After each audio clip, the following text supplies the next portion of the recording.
Hello， 大家好，我们今天来做的是这个袋子，因为我前几天感冒呢，然后好几天呢就有一点，这次感冒比较严重，然后就躺在床上起不来，然后等我好一点的时候，手超痒，我就很想做一个袋子，然后我就做出这卡袋子，然后我个人呢非常喜欢，我喜欢的是它这种虽然它其实算是不会说很复杂的样式，但是因为它多了立体口袋，还有因为这个比例，这个袋身比例的关系呢，所以我觉得它做起来的完成度非常的漂亮，而且很大方。那它是可以手提，然后也可以肩背，就是说我们左右两边呢，只要加上这个活动的这个背带，好，那我们就可以做成一个这种肩背手提两用的一个包包。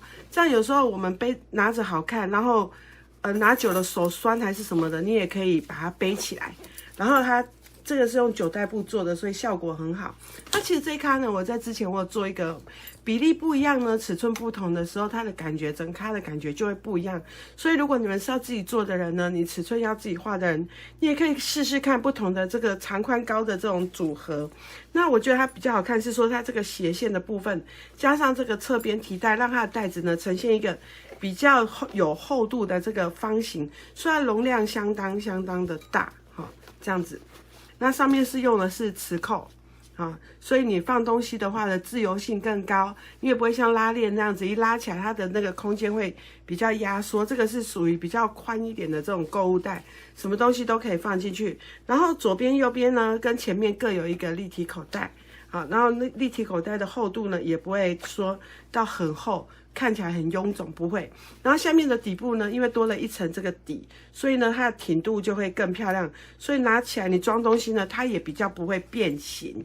好，所以呢像这个袋子呢，其实容量还蛮大的，所以如果你一般的这种长夹放进去是游刃有余。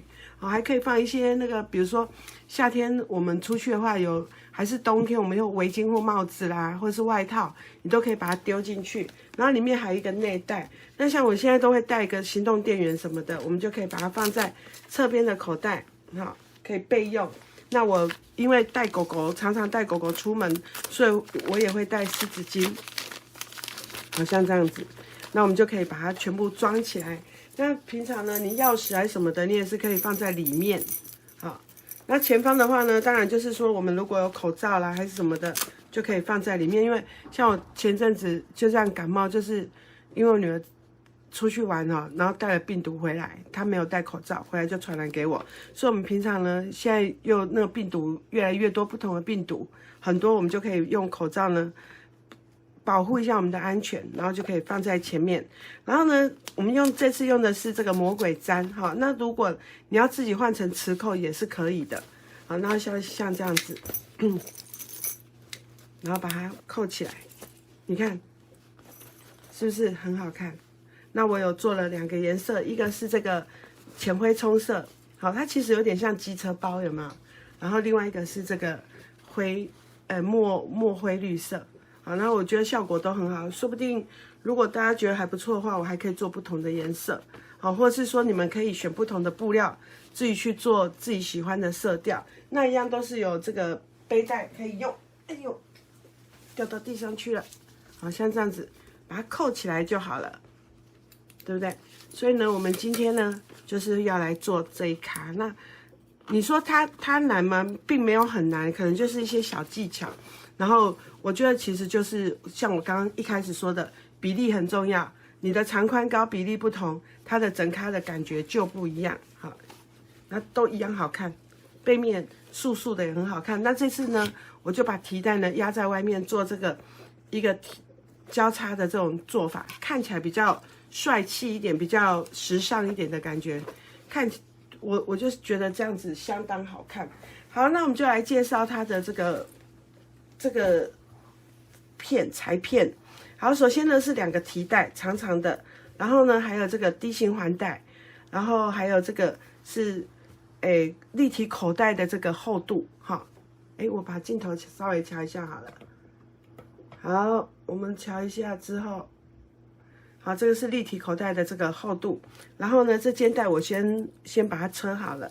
然后这是袋底的部分，然后有3个袋盖哈，因为我们前边跟左右边都有这个带子，所以会有3个这个带身，好，然后还有带盖，然后这个是里带的部分，然后这是上面那个带口哈，我们那个带口那个磁扣的位置的地方，接下来就是带身的部分。那带身的部分呢，就是有这个带身的中间跟它的侧面。那我们之后会把口袋车上去，立体口袋车上去，所以呢，我们先把这个位置呢先画出来，可以把版型剪下来之后，然后放到适当的位置，把它放好，然后把它描边，描起来。等一下呢，我们的袋子就可以车在这个位置上。好，所以我们的材料用完了，介绍完了之后，当然剩余的就是魔鬼毡、D形环啊那一类的。所以呢，之后我们就来做这一卡袋子哦。好，我们把所有的裁片呢都裁完之后呢，我们就开始从里里扣扣的东西先车。好，那这一卡的里里扣扣会有一点点多，但是又不会太多。那首先我们就从比较简单的这个低环的部分，低环带的部分，就直接把它折起来车就好了。哎，忘记开电了，好笑。好，然后我们就把它折起来，就压线。那我们可以就是长长一条，再把它对开，好，再把它剪成2段，这样你的那个宽度呢会比较一样。那你要剪成2条也是可以的。那通常我自己的习惯是会把它车成长长的一条之后，再把它剪成2个，然后呢就把 D 形环这样套起来。把它先固定起来，那你不先固定起来也是可以的，就是到时候要车到那个边边的时候再固定。那车给你们看，我就先固定，这样你们会好车一点。像这样子，那这个就是要备用。好，接下来呢就是3个带盖呢，各自要把它车起来。那带盖我们一边有车这个，一边有贴这个后部衬，一边没有。好，然后就是把它合起来车。那带盖是有弧度的，我们就3个都是有弧度的，这样把它车起来。那车到的弧度的地方呢，就是手快啊，脚慢，好，慢慢的把它转过来就好了。3个带盖都车。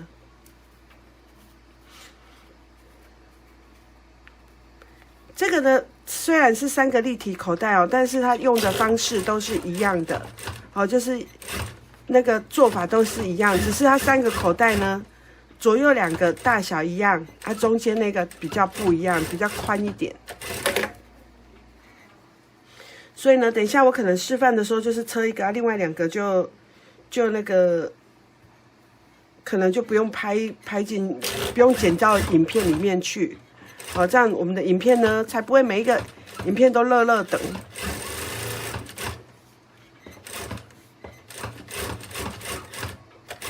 好，那我们车完这个带盖呢，边缘就是把它剪一下牙口，像这样把牙口剪起来，然后翻到正面去压线，3个都一样哈。那我就车一个给你们看，另外2个我等一下另外再车。尽量把影片同样的东西，就是不要一直重复。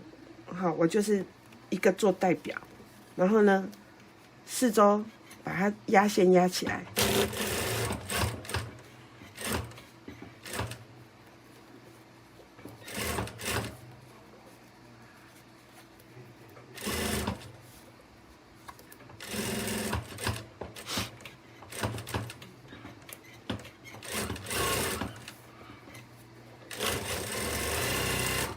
那压线压完之后呢，你可以左右对一下，看看它的高度有没有一样。因为有时候真的是在裁布的时候会裁的有点歪歪的，我们就可以把高度这样子看一下。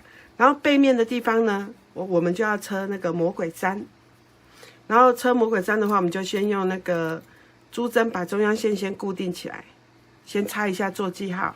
做记号之后呢，我们就把魔鬼毡那个毛毛的那一边，不好意思啊，因为我现在声音有点难听，是前阵子那个感冒，然后这2天其实还有一点咳嗽，有点咳嗽，所以声音就没那么好听。虽然本来也没多好听啊，但是现在就比较有磁性一点。然后呢，就把它压线压上去，就把它固定起来。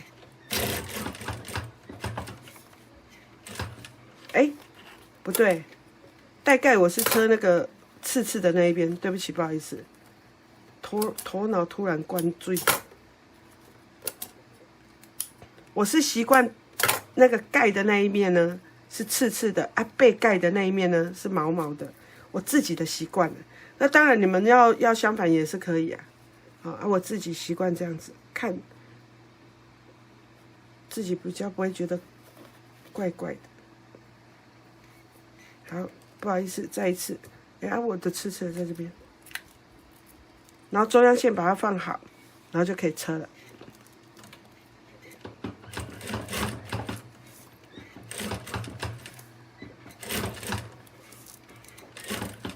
如果呢，你们是想要用磁扣的人也是可以，那你就在还没有压线之前呢，上面还没有压起来之前，我们就先把磁扣放上去。然后我会做一下这个布标的装饰，这是前面口袋的，好，前面口袋我就做一个布标的装饰，一样中央线把它固定一下，然后呢，再把这个布标对折。那如果你不要做布标也可以，你也可以缝皮标，或是什么都不要都可以的。然后就把布标固定一下，做装饰。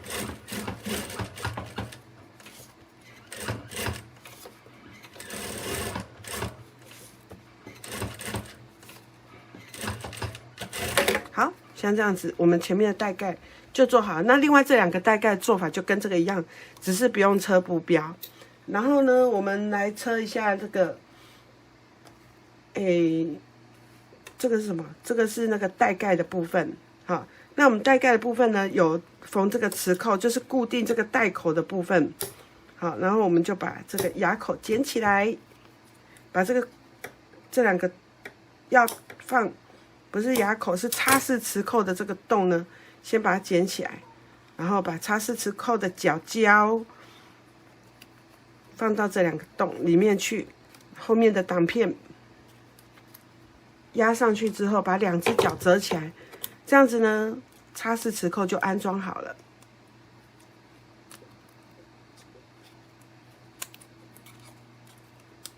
好，像这样就安装好了。那另外一边呢，也是一样，把角胶放进来，然后后面的挡片盖起来。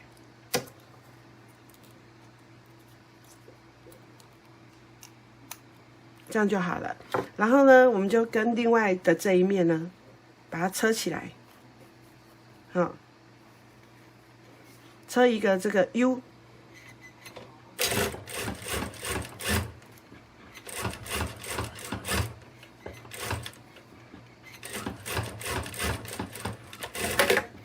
另外一片也是一样，车一个 U， 然后再把它翻到正面哦。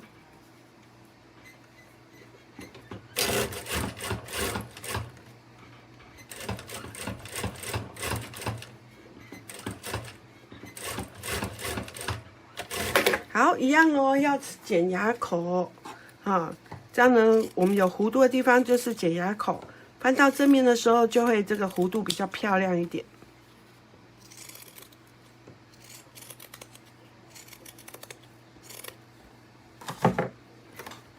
然后再把它翻到正面来压线。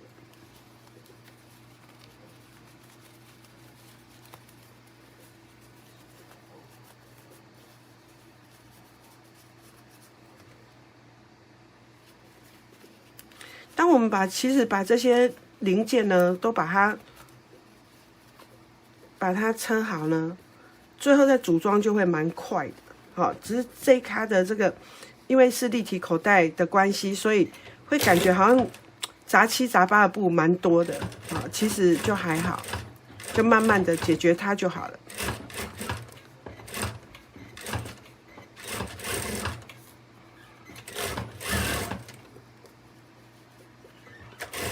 这边也是一样，两边这个都是等一下备用的哈。就像我刚刚一开始就说了，零件先都把它车完，我们最后组合呢就很像积木在组装一样哈，就很快。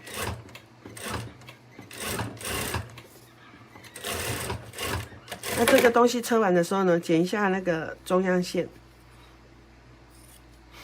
把中央的这个位置把它固定出来。等一下安装的时候就比较不会歪掉。像这样子。好，这个也是备用。接下来我们来测这个口袋的这个厚度的部分。那口袋厚度的部分呢，我现在这里有3份哈。我刚刚说了，我们有3个口袋，然后就会有3份。那我们先测其中1份，测给大家看，然后另外2个就都一模一样，我就不用另外一直拍一样的东西。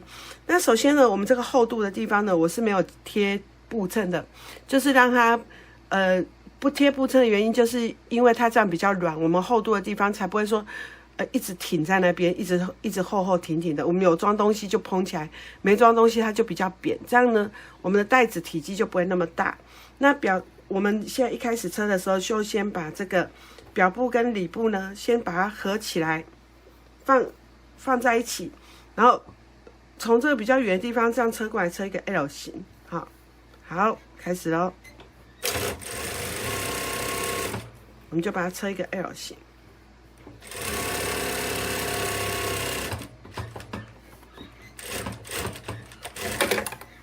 然后这个 L 型的旁边这个缝份呢，我们就把它剪掉，然后把它翻到正面来，像这样子。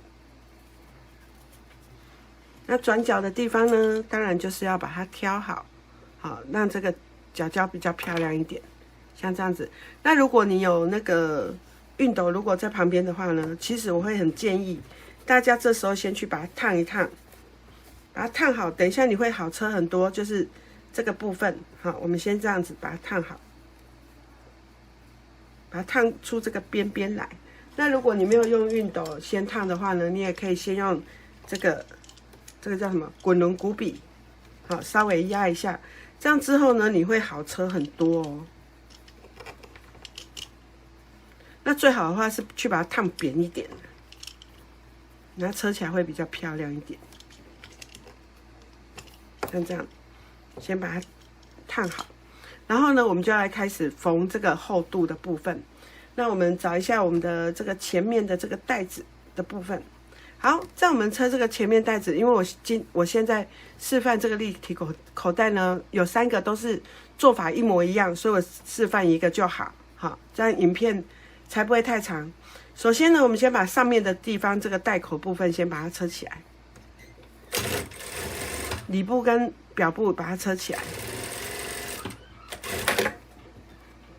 好，一样把这个缝份呢往这边先把它稍微 K 一下，像这样把它稍微 K 一下。那有熨斗的就用熨斗烫哈，然后呢再把它打开。打开之后呢，就拿出我们刚刚车的这一条，上面已经有 L 型的，有没有？上面已经收边收完了，我们就来开始车它的厚度。所以我刚刚说为什么要先烫呢？你先烫的话，你这边比较不会说开的，然后开始车它的厚度。那车厚度的时候，到这里是有一个弧度，我们就必须要剪牙口，好像这样子。这样子，然后把它这样转过来，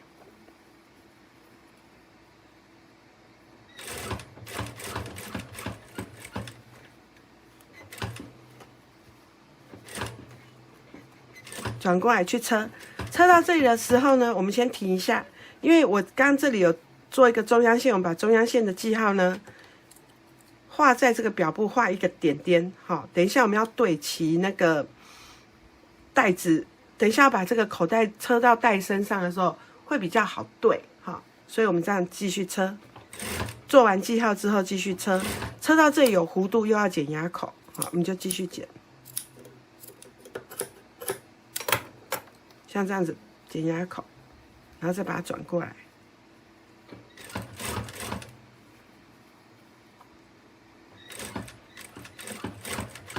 好。那你会注意到啦，我们一边有收边，一边没有收边，是为什么呢？我之前常常说我很不喜欢量尺寸哈，所以我到这边的时候，我就用2段式的车法。我到这里的时候，到边边做个记号，就是这边是另一个 L 型的指点，对不对？就是它厚度的指点。然后呢，画了这个线之后，我再来把这个指点这个高度呢，把它缝起来。这样我就不用说很害怕说这个这个长度呢尺寸不正确，好，这个边边的这个长度尺寸不正确，然后就这样把它车起来。好，车完，被磁铁吸到。好，把多余的缝缝剪掉，多余的布料都剪掉。好，然后呢，再把这一边的 L 型把它折好，翻到正面来。折好翻到正面来，你其实就这个边缘就很漂亮。然后呢，再把这个厚度给车起来。有没有看到？这样就会刚刚好啦，你就不用量得很辛苦，对不对？你的厚度就可以很完美的车上来。接下来呢，我们再把这个里布呢往下放，中央线先对好，好，中央线对好，用强力夹稍微固定一下。接下来我们就要车这里留一个反口，好，这里要留一个反口，所以我们就车这样子过来。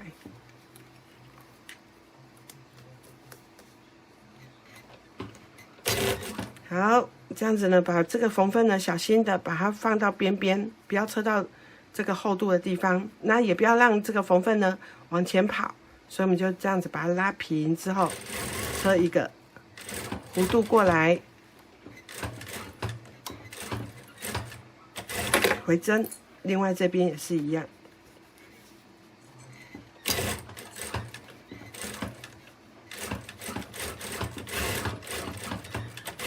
接下来就把这个两个这个转角这个直角的地方呢，多余的缝缝剪掉，然后再把什么有弧度的地方要干嘛？当然就是要剪牙口喽。好，牙口把它剪一剪，这样呢，我们翻到正面的时候呢，它就不会所以你看这里有一个反口，好，翻到正面的时候，它就那个弧度会漂亮一些。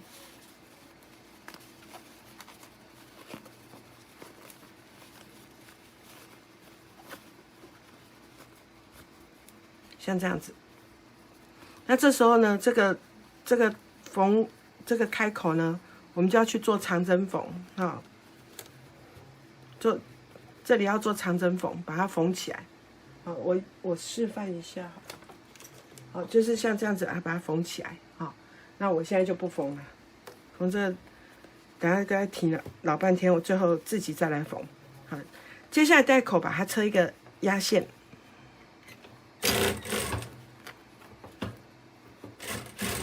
让这带口不会这样蓬蓬的。好，我们这样子一个立体口袋，它有一个身体的部分，好，有一个厚度的部分就车好了。然后最好这时候你也是去把它烫一烫，好，把这里都把它烫好，这样等一下你就不用那么烫那么多地方啊。然后呢，我们就要来找这个前面的这个带身的部分。好，我刚刚说这个是前带。好，前面带身的地方呢，我们要先把这个口袋的位置先把它画好，对不对？然后呢，这个就是要放这个口袋的部分。好，没，这个还要先那个魔鬼毡先车，不然等一下不好车。好，那刚刚那个毛毛的地方，我们就来车这个地方。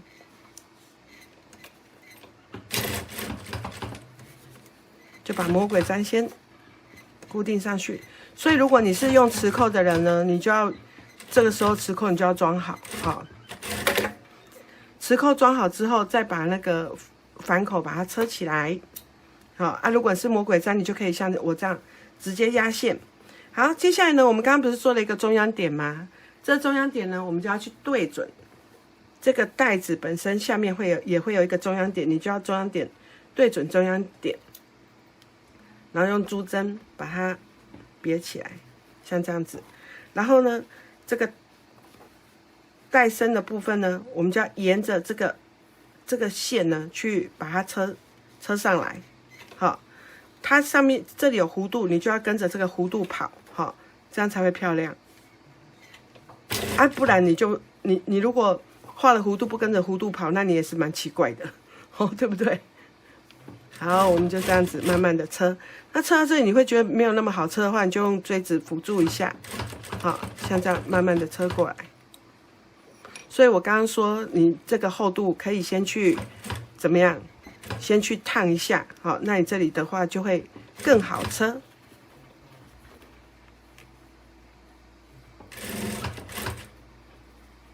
那我们这个的版型上面也都会画这个位置在哪里，那你们就跟着跑就对了。好，跟着那个位置画。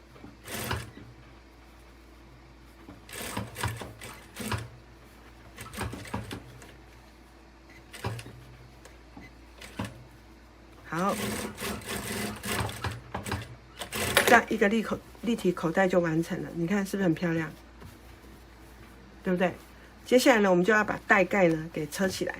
那刚刚的这个带盖呢，就放到它的上方，然后正中央的位置。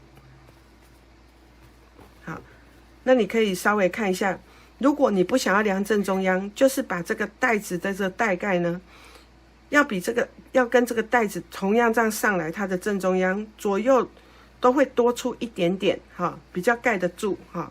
然后呢，平均的把它放好。那你也可以看一下上面的这个间距对不对？好，你就知道你这个口袋有没有歪，这个带盖有没有歪。好，没歪的话，我们就把它固定上来，然后再把它盖下来之后，再压线压一次。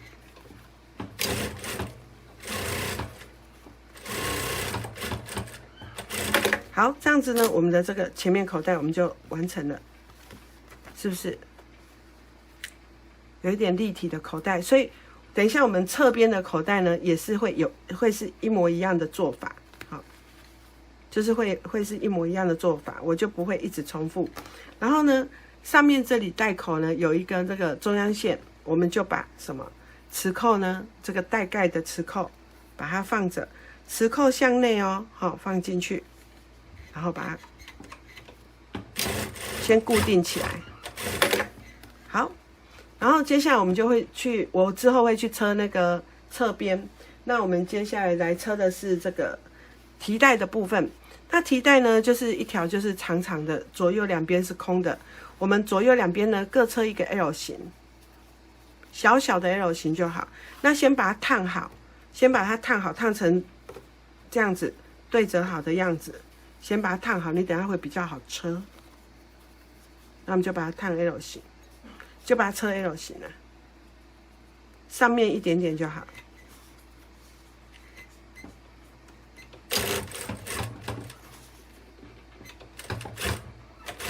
只要车一点点的 L 型就好，不用太多。然后就把它翻到正面来，多余的缝缝一样要剪掉哦，就是说我们那个转角啊那种地方，就是都会有多余的那种缝缝，我们就把它剪掉。然后你可以用那个筷子稍微给它吐起来，然后再把它用锥子把它推好，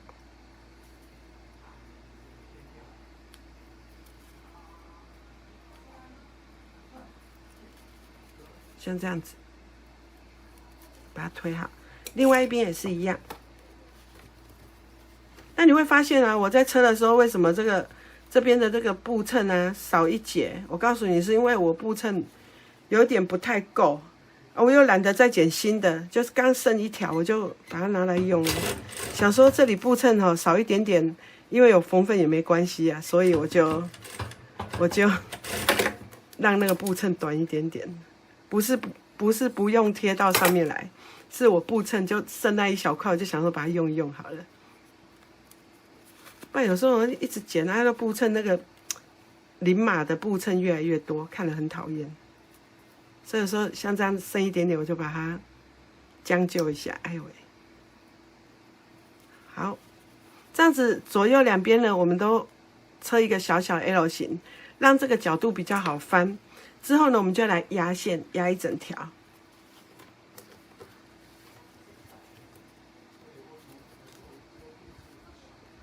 来压线压一整条的话，就把四周车起来就好了。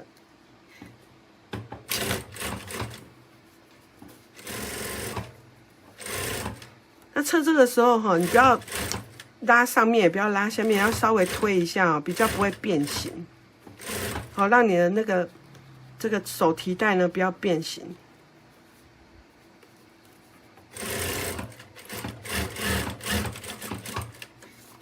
那这是提袋的部分。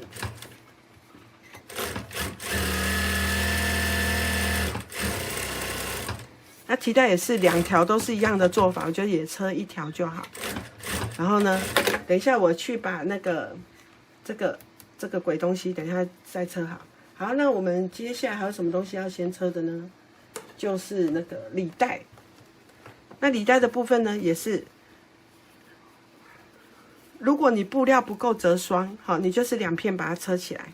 那如果布料可以折双，上面就把它折双，这样会比较漂亮一点。那布料，当然材料包里面的布料一定都够。那为什么有时候有些人不能折双呢？就是它排版的问题。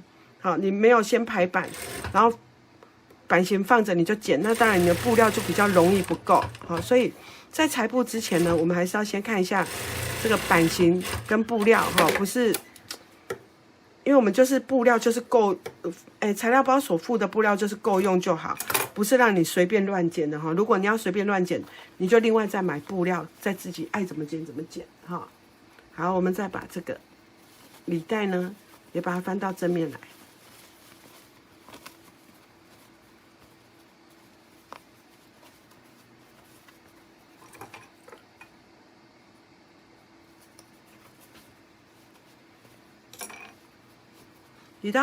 履带翻到正面之后呢，我们再怎么样把它车到履带身上面去。好，车到履带身。那我们这次的这个履带身呢的上面呢，我都有车一下都有贴一下那个布衬，好，让它的带口呢会更漂亮、更挺一些。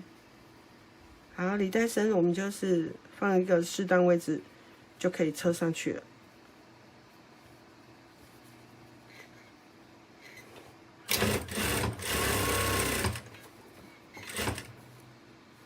那当然了，履带我像我们履带的话，我都是做比较基本款的。那如果你自己想要改成拉链带啦，或是这种那个插式口袋啦，当然都可以，就随便你。好，那基本上呢，就是口袋就是让你里面可以多一个隔间可以放东西。那接下来我就会先把这个侧边的口袋呢，先跟另外这个提袋呢，都先把它车好。好，那我们把前面的前袋做完之后，像这样对不对？侧边的口袋做完就像这样子。好，只是差没有布标，那做法都是一模一样，我们就是把它车到这个侧边上面就好了。那车到侧边呢，一样我们要把记号先做出来，再车上去，然后再把带盖车上去就好。然后呢，我们就把这个什么低循环带呢，把它固定来上面哦。好，一样在中央线的部分要做好记号，然后呢就把它放上来，把它固定，先把它车好。两边都要车。好，如果啊你是不想要当背带，好，你不想要肩背或侧背的话，你也可以不用车这个，好，因为你就只要手提就好。那如果你要侧背的话，当然就是要加上这个东西，好。然后呢，我们前片的这个带盖布已经有磁扣，这个带盖布已经贴上了，对不对？已经缝上去，所以后面的也要缝哦。记得磁扣往下。这个啊，这没用得上。好，磁扣往下，刚掉地上，捡起来就变这样。好，然后呢，把它固定起来。接下来我们就要来把这个带底把它缝合起来。好，带底缝合起来，在下面的部分。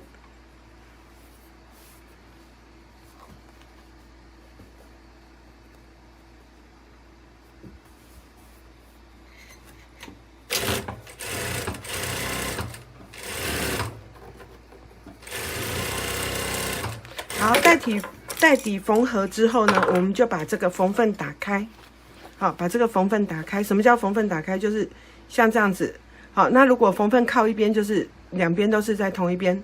缝缝打开就是左右把它打开，然后压线，左右压线，压个0.5，好，把它固定住，让那个缝缝不会左右跑。好，把缝缝打开。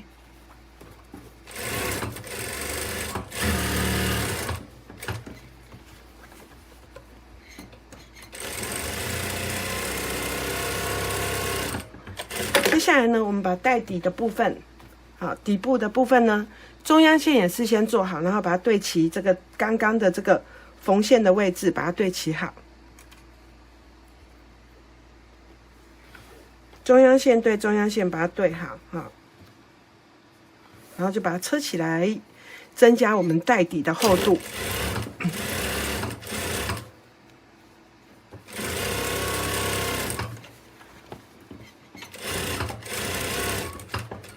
这样固定在我们的底部呢，因为这个带底我们还要贴后部衬啊，所以它这里呢等于有一层表布、后部衬，然后再一层表布，再一个后部衬，这样带底的厚度就还蛮厚的。比较我们提东西的话呢，比较不会变形，而且带子的形状本身的那种完整度更漂亮。好，中央线把它重新弄好。好，我们带底，我们的带身呢，这样子中央的带身好了之后，我们就要来接这个侧边。那侧边的话呢，我们就是把它拿出来，从这里这样子，好，中央线等一下要对好中央线，这样子车一圈，来，慢慢车哦，哈，这是斜线，所以不要用力拉。好，然后到这个弧度的地方呢，带底这个弧度的地方，我们就慢慢旋转，像这样，慢慢的把前面这一片这样子慢慢的拉过来，好，然后你就会看到中央线跟中央线合在一起了。所以到这里的时候，我们记得要把这个侧边呢慢慢的转过来，好，慢慢的转过来。转不过来的话，就慢慢车，把针往下之后再调一下，再继续车。然后侧边就这样把它车起来，像这样子。好，那它这个带子的侧边是比较厚一点的，所以我刚刚说啊，如果你出门出去玩呢，有一些什么外套啦、帽子啦、太阳眼镜啦，都可以往里面丢，还是折叠伞呢，它容量还蛮大的。接下来另外一边也把它车起来。这袋子就是属于那种很简单大方，然后我觉得还蛮有那种专柜风的感觉，哦，不会说小家子气。有些袋子啊，就是折开的，就是很手做。我不知道你们懂不懂我的感觉，就是比较小家碧玉型的。那这个袋子就是属于那种时尚，比较时尚，然后比较大方，然后就是很好看。真的，他本人哈，比照片好看很多。你们做一做，你们就知道了。然后慢慢的转过来。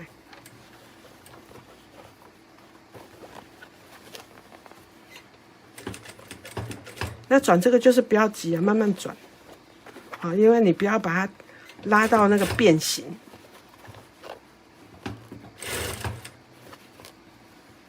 那尺寸有量好的话，其实你珠针也不用怎么别，就是车起来就会刚刚好。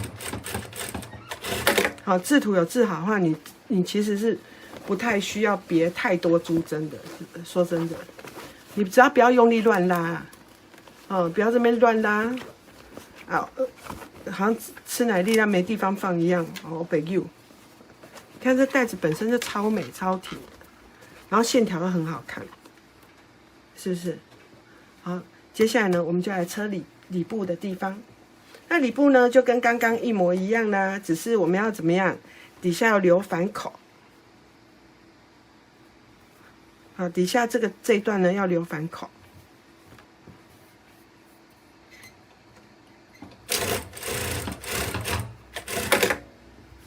然后呢，再从这边再留个反口。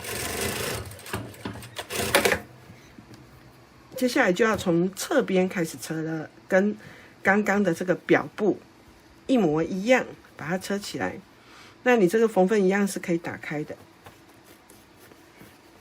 好，哎，不对啊，我这车反了，好好笑哦！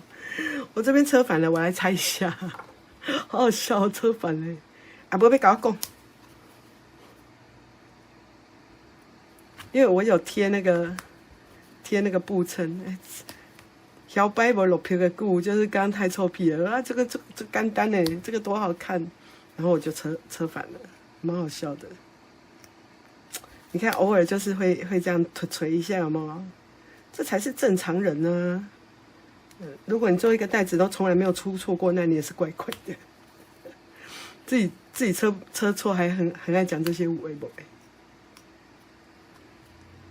所以就不用怕车错啦，因为车错算是正常发挥啊，车错也不会怎样哦。你车错就重车就好，也不会被抓去关也不会天塌下来。好，车错我们就把它拆一下就好了。好，重新再来一次啊！来，正面对正面哈，因为这个有贴布衬，所以要看一下。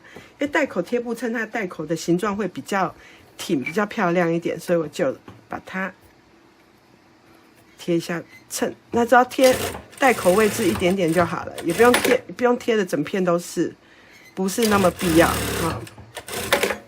好，然后呢，我们就来侧边了 ，again， 再一次。然后侧边呢，就要注意看好了，这有贴布衬的地方呢，就是背面，然后就这样，跟刚刚一模一样，好，来把它这样车一圈过来。很显然的，我里部就比较随便车，好笑，真是个性不好。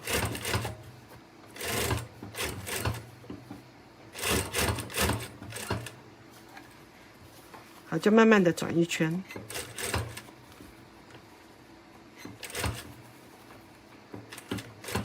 就把侧边呢，把它漂漂亮亮的把它车起来，高高兴兴、快快乐乐的把它车侧边，另一边也是一样哦。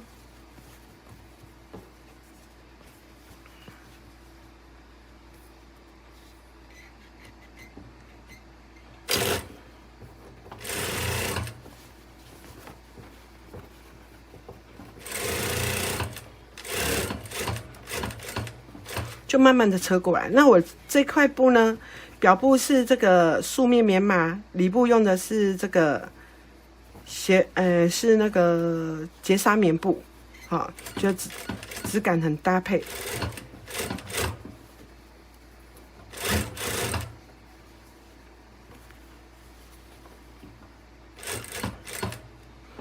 然后就慢慢的把它转过来。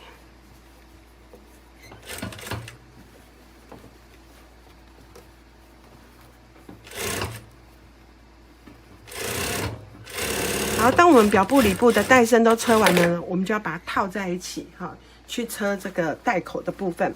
那因为有一个里带，我的习惯是里带是在后带身，好，所以你就稍微看一下你的方向。那我们这个带子比较蓬，好，这个带子比较蓬，所以我们稍微折一下之后，再把它放到里带里面去，好，把带口对齐好。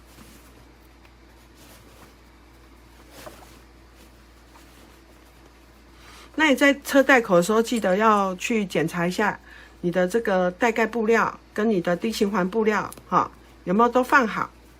放好之后再来车，免得你等一下还要拆，对不对？你就把它对齐好。那我自己本身是非常喜欢用这个素面棉麻布做东西，做起来的成品呢，通常都是相当好看。就气质很好。好，这样子之后呢，我们就来这个带口车一圈。好，那车一圈的话，就看你想要从哪里起针。那最主要呢，我会建议大家把这两个缝缝错开。表布的话呢，就把这个缝缝导向中间；里部把缝缝导向侧边。把缝缝错开呢，就会让你这里的厚度不会有一边总是那么的厚，好，会比较自然一点。那我们就把它车起来。那你自己要记得哪里倒哪里呀，哈，不要左右乱倒，哈，不要那个表布一下倒左边，一下倒右边，一下倒中央，一下倒侧边啊，我们就尽量避免。让它比较统一一点。那这个带口，这个中间呢，其实是有一点弧度的，所以要顺着弧度车。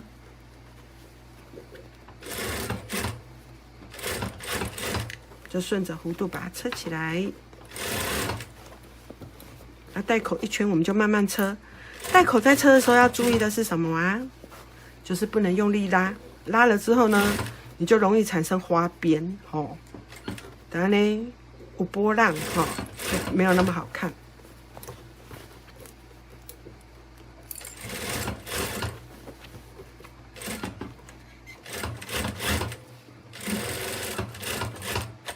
好，车完这里呢，因为有弧度，所以我们就是要剪牙口。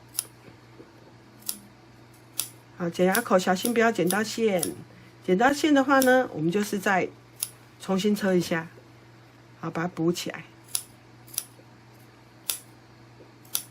所以你看，好的剪刀咔嚓咔嚓很好用，真的都会建议大家那个买一支好剪刀啊，事半功倍，而且剪起来真的那个爽度真的就是不一样。好，我们这样子把它翻到正面之后，好，从反口翻到正面之后，我们就要来压这个带口的这个线了。再检查一下你哪边有没有没车好，啊，如果都 OK 的话，我们再来压带口的线。好，那我就把它翻这样子的车比较好车。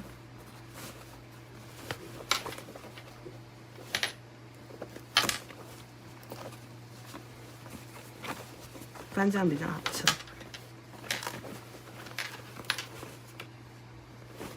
那把带口呢整理好，你等一下在车的时候比较不会 K 的，好，像这样把它整理好，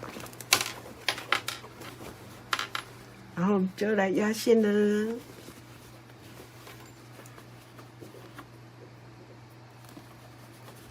压线的话，我大致上我也是压大概0.5公分，哈。就是有一点厚度。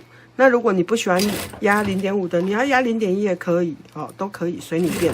那有些人他喜欢压双线的，哦，一个0.1，一个0.5，那当然也是随在里啊。啊，你要压10条线，我也是随在里啊。你这欢喜的好。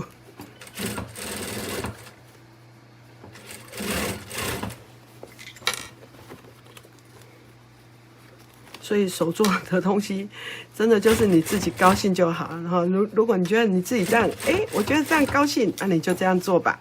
啊，这个完全自由自在的，人生就是求一个自在。我们就继续车。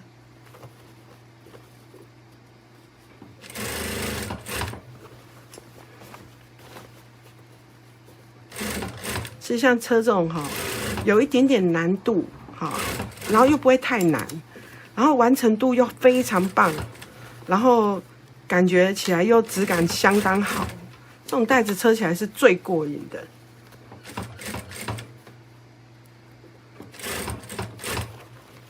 然后拿起来又很帅。我车一圈了，这么快，讲话之间就车一圈了。然后车完之后呢，我们把这个底部把它车起来，就是这个反口的地方，我们把它车起来，没什么问题，没什么毛病，就把它车起来。如果车起来再发现有问题有毛病，就再把它拆起来，然后再改这都小事一桩。就像我以前说过啊，我爸爸说人生处死无大事，所以就是放轻松，慢慢做。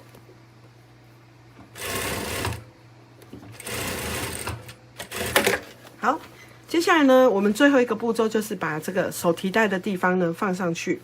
好，我们手提袋的地方呢，就是有2条，对不对？我们要2条手提袋，所以呢，我们先把这个记号做好。记号做好，好，然后呢，就把它放到适当的位置，侧边刚好连着这个斜线的地方，从斜线靠近这个斜线上来的地方，然后呢就开始压那个一个口字，再一个打叉叉，好，就压一根口字打叉叉，这个叫什么东西啊？很像仓库翻呢。我以前很爱玩仓库翻，那种什么小狐狸仓库翻，有没有？我超爱玩那个，就是有点益智游戏。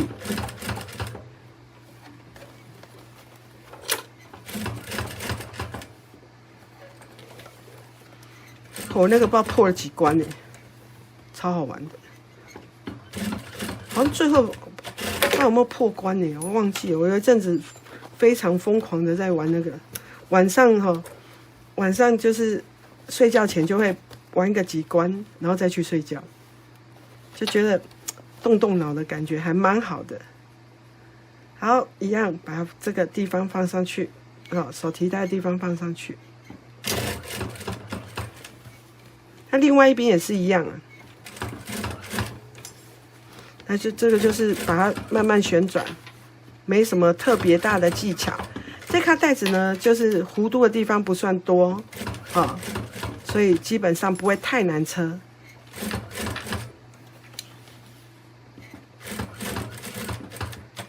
好，另外一边也是一样，本来想要说车一边就好了，后来发现好像也没有车很久，所以我们呢就把它车一车好了。好好笑，有时候真的一个影片1个多小时的话，我就会想说，哎呦，大家不是看得很腻了没有？就想要赶快把它结束掉。那这个的话好像还好，我们就可以两边都车起来，不然这都做法都一模一样。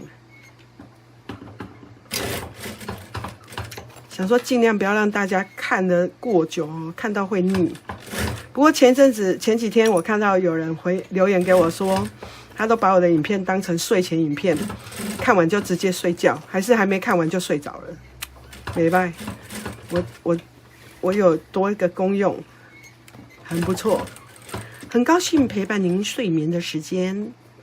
好，此刻呢眼睛闭起来，然后就车到手，好好笑，白痴啊！烧虾笑声都不太一样，好好笑，真的是。你会不会那个我烧虾，然后突然看影片说是不是被仿冒了？放心啊，我这种讲话这种奇怪的方式，应该，我也不知道有没有人跟我一样，因为我其实也不太看别人的东西，也不太看别人的影片，不是不太，根本没在看，所以我也不知道别人的教学方式是怎样，因为我真的是没什么时间管别人。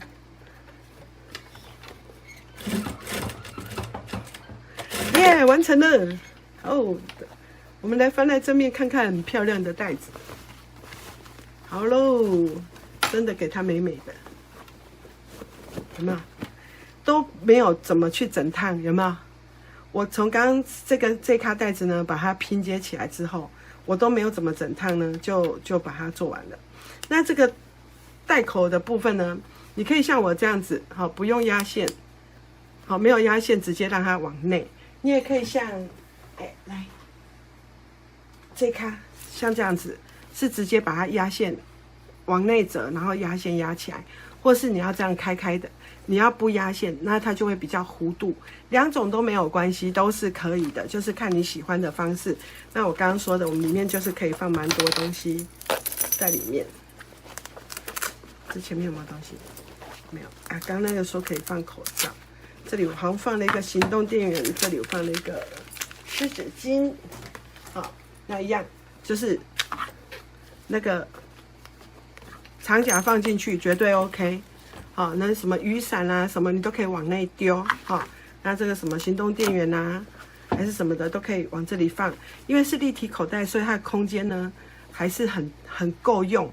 然后像这样比较厚的这种湿纸巾，你也都是从侧边就可以放进去，然后一些什么收据啊、单据，你可以放这里。那如果你手机呢放上去，你盖子可能会盖不起来，好，那我们手机就可以丢里面。然后呢，整卡袋子就是简洁又大方，然后形状的那种挺度又很漂亮。你看，就是挺度超赞的。其实这样我应该把那个镜头再给它调这样子一点，这样子有没有很棒？好，所以整咖的那种挺度相当好看，然后加上这个背带呢，我们就可以侧背或是斜背，好，或是你爱怎么背就怎么背。然后总而言之呢，就可以解放双手，你就不用一直提着，对不对？有时候一直提着，你就觉得手上啊，再来被公斤啊哦，没手糖要拱，对不对？不是很麻烦，还是要买东西有没有？哎，要去挑选东西的时候，你就会觉得没那么方便。所以呢，我们这一咖提袋呢，就是相当我自己非常非常喜欢。虽然是我生病感冒之后，马上就想做一咖这种，就是突如其来的哦，完全没有什么多余的什么想很久还是什么都没有，就哇，生病完之后，因为躺床上躺了2、3天呢，都动不了。然后呢，感冒一好了，我就手超痒，很想做，然后就做了这个自己很喜欢的一个袋子。然后不管是挺度啦、完成度啦，或是做法难易度啦、比例啦，都是相当的满意然后不同的颜色，我觉得都很美。所以呢，喜欢的朋友你们可以看然后可以做它属于自己这种属于比较时尚的，然后可以游玩逛街，然后拿着就是真的是很漂亮的一个包包。